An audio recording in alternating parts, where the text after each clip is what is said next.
പുഷ്പ 2-ന്റെ ലാഭം നാടോടി കലാകാരന്മാരുടെ പെൻഷനായി അനുവദിക്കണമെന്ന് ഹർജി. അല്ലു അർജുൻ പ്രധാന വേഷത്തിലെത്തിയ പുഷ്പ 2 കഴിഞ്ഞ വർഷം ഡിസംബറിലായിരുന്നു പുറത്തിറങ്ങിയത്.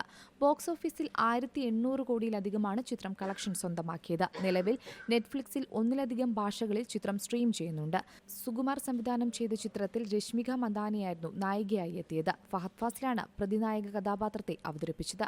പുഷ്പ 2 ചിത്രത്തിന്റെ ലാഭം ചെറു സിനിമകൾക്കുള്ള ബജറ്റ് സബ്സിഡിയായും നാടോടി കലാകാരന്മാർക്കുള്ള പെൻഷനായും നീക്കിവയ്ക്കണമെന്നാവശ്യപ്പെട്ട് തെലങ്കാന ഹൈക്കോടതിയിൽ പൊതുതാൽപര്യ ഹർജി.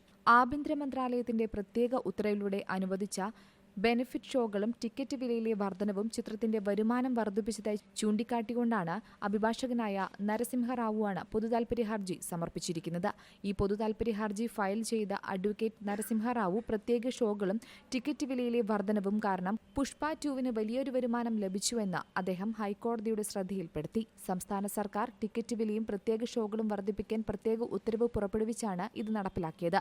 എന്നാൽ അത് എന്തിനാണെന്ന് സർക്കാർ വ്യക്തമാക്കുന്നില്ല. അതിനാൽ സർക്കാരിന്റെ ക്ഷേമപ്രവർത്തനത്തിന് ചിത്രത്തിന്റെ കളക്ഷന്റെ ഒരു ഭാഗം ചിലവാക്കാൻ ഹർജിയിൽ പറയുന്നുണ്ട്. ചലച്ചിത്രങ്ങളിൽ നിന്നുള്ള ലാഭം കലാകാരന്മാരുടെ ക്ഷേമത്തിനായി ഉപയോഗിക്കണമെന്ന സുപ്രീം കോടതിയുടെ വിധിയും ഹർജിക്കാരൻ ഉദ്ധരിച്ചിട്ടുണ്ട്.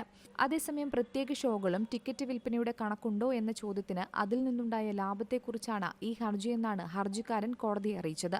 സുപ്രീം കോടതിയുടെ വിധിയുടെ ഒരു പകർപ്പ് സമർപ്പിക്കാൻ ഹൈക്കോടതി ഉത്തരവിടുകയും കേസ് പരിഗണിക്കുന്നത് 2 ആഴ്ചത്തേക്ക് മാറ്റുകയും ചെയ്തിട്ടുണ്ട്. എന്തായാലും പുഷ്പ 2-ന്റെ ലാഭം നാടോടി കലാകാരന്മാരുടെ പെൻഷനായി അനുവദിക്കണമെന്ന ഹർജിയോട് അണിയറ പ്രവർത്തകർ ഇതുവരെയും പ്രതികരിച്ചിട്ടില്ല. Entertainment desk, Zee Malayalam news. ഏറ്റവും പുതിയ വാർത്തകളും വിശേഷങ്ങളും വിരൽ തുമ്പിലറിയാൻ സീ മലയാളം ന്യൂസ് എല്ലാ ഡിജിറ്റൽ പ്ലാറ്റ്ഫോമുകളിലും ലഭ്യം.